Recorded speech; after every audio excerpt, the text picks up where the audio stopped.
IAS institute నిర్వహిస్తున్న all India scholarship exam pass అవ్వండి. 2 years ఫీజులో 50% మాత్రమే పే చేయండి. కేంద్ర ప్రభుత్వం కీలక నిర్ణయం తీసుకున్నట్లు తెలుస్తోంది.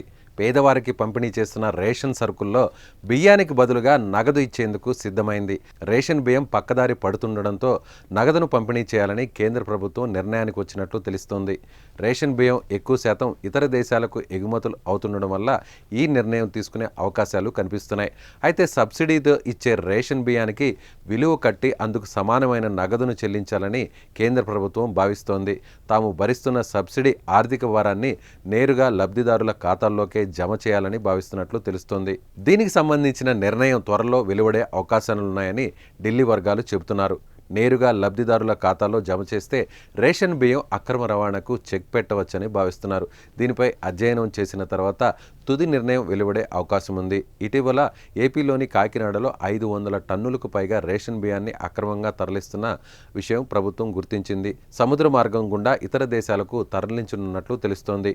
ఇంత పెద్ద మొత్తంలో బియ్యం తరలింపు గుట్టు బయటపడడంతో రాష్ట్ర ప్రభుత్వంతో పాటు కేంద్ర ప్రభుత్వం కూడా అలర్ట్ అయింది. అంతేకాదు రేషన్ బియ్యం కూడా లబ్ధిదారులు వండుకోకుండా బయట మార్కెట్లో అమ్ముకుంటున్నట్లు తెలుస్తోంది. దీంతో మధ్య మార్గంలో దళారులు చేతిలో పెద్ద మొత్తంలో డబ్బులు మారుతున్నాయి. ఇలాంటి వాటి వల్ల కేంద్రానికి పెద్ద మొత్తంలో నష్టం వాటిల్లుతుంది.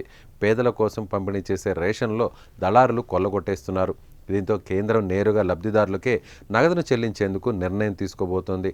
చూద్దాం దీనిపై త్వరలో ఎటువంటి నిర్ణయం వెలువడుతుందో.